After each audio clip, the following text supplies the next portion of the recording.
ইমামের দায়িত্ব হচ্ছে পেছনে কারা আছে এটা খেয়াল করা। অনেক সময় ইমাম সাহেব আল্লাহু আকবার বলে যে নামাজ ধরছে, কি হচ্ছে পেছনে আর খোঁজ খবর নাই। মুআয ইবনে জাবাল রাদিয়াল্লাহু তাআলা আনহুকে আল্লাহ রাসূল সাল্লাল্লাহু আলাইহি ওয়াসাল্লাম একটা এলাকার ইমাম বানিয়ে পাঠিয়েছিলেন। এলাকার মুসল্লিরা ছিলেন, লোকজন ছিলেন শ্রমজীবী, সারা দিন কষ্ট করে নামাজে যে জয়েন করতো। তো উনি মাগরিবের নামাজে সূরা ফাতিহার পরে সূরা বাকারা তেলাওয়াত শুরু করলেন। তো মাগরিবের সালাতে উনি যখন এত লম্বা তেলাওয়াত ধরলেন, মুসল্লিরা আর ইমাম সাহেবের সাথে থাকতে পারতেছে না। ওনারা তো ইমাম সাহেবের হয়তো মন ফুরফুরে, উনি পড়তেছেন মনের আনন্দে দরাজ গলায়, কিন্তু মুসল্লিদের তো অবস্থা খারাপ। সারাদিন ওনারা খেতে খামারে কাজ করে আসছে, নামাজ ছেড়ে দিয়ে অনেকে চলে গেছে। একা একা নামাজ পড়ে যে আল্লাহ রাসূল সাল্লাল্লাহু আলাইহি ওয়াসাল্লামের কাছে যে বিচার দিল যে রাসূলুল্লাহ দেখেন, এমন একজন ইমাম আপনি অ্যাসাইন করেছেন আমাদের এলাকায়, মাগরিবের নামাজে উনি সূরা বাকারা পড়ে আর আমরা হচ্ছে শ্রমজীবী। রাসূল সাল্লাল্লাহু আলাইহি ওয়াসাল্লাম খুব রেগে গেলেন।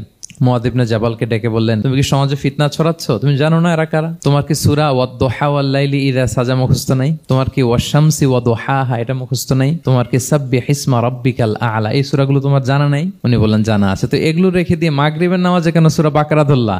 আল্লাহর হাবিব সাল্লাল্লাহু আলাইহি ওয়াসাল্লাম কিন্তু এমন ইমাম ছিলেন না, উনি অত্যন্ত বিবেকবোধ সম্পন্ন একজন ইমাম ছিলেন। একবার পেছনে এক বাচ্চার কান্না শুনে উনি নামাজ ছোট করে দিয়েছেন। সবাই বললেন, ইয়া রাসূলুল্লাহ এত ছোট নামাজ তো কখনো পড়তে দেখি না। তখন রাসূল সাল্লাল্লাহু আলাইহি ওয়াসাল্লাম বললেন, একটা ছোট বাচ্চার কান্নার আওয়াজ আমার কানে এসেছে, আমার মনে হচ্ছে বাচ্চাটাকে সামলাতে নারীদের কাতারে একটা মায়ের খুব কষ্ট হচ্ছে, এজন্য নামাজটা আমি খাটো করে দিয়েছি। দেখেন কি চিন্তা চেতনা, পিছনে কি হচ্ছে সব রাসূল সাল্লাল্লাহু আলাইহি ওয়াসাল্লাম এটা খেয়াল করতেন।